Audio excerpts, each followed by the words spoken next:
আমরা এমন একটি দেশে বসবাস করি যেখানে 95% মুসলিমের দেশ বাংলাদেশ। কিন্তু প্রতি ১ ঘন্টা ২৬ মিনিটে বাংলাদেশে একজন নারী কিংবা শিশু ধর্ষণের শিকার হয়। কিন্তু আমাদের দেশে কোনো পর্যাপ্ত আইন প্রয়োগকারী সংস্থা বা আইন নেই তার বিরুদ্ধে শক্তভাবে রুখে দেওয়ার জন্য। আমাদের সংসদে ৩০০ আইন প্রণেতা বসে আছেন। সেখানে বর্তমানে ইসলামিক এবং অ-ইসলামিক উভয়ই আছেন।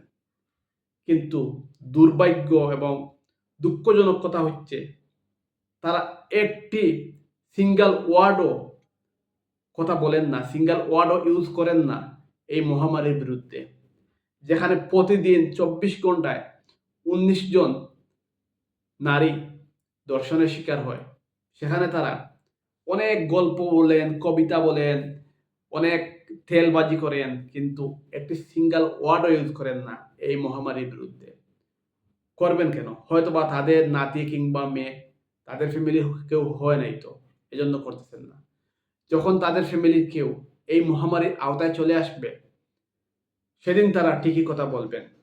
তাই আমার মনে হয় যত দ্রুত সম্ভব তারাও এই সমস্যার সম্মুখীন হোক।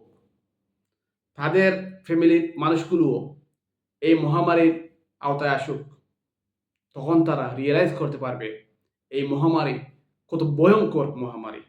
যে দেশে প্রতি ১ ঘন্টা ২৬ মিনিটে একজন সিঙ্গেল মেয়ে ধর্ষণের শিকার হচ্ছে। সেই দেশে আমরা ইসলামিক বলে ফেনা উড়াইতেছি, আমরা সংবিধান বলে ফেনা উড়াইতেছি। সেখানে সংবিধান, ইসলামিক কিছুই নেই। সব হচ্ছে স্বার্থের খেলা। স্বার্থের খেলা না হলে এত জঘন্য একটি পথ হতে পারত না। এত জঘন্য হতে পারত না এই মানুষগুলো। এর আগে আমাদের প্রশাসন, আমাদের আইন প্রয়োগকারী সংস্থাগুলো আরো শক্ত হতো, নতুন নতুন আইন আসতো। দুর্ভাগ্য। ভালো থাকবেন সবাই।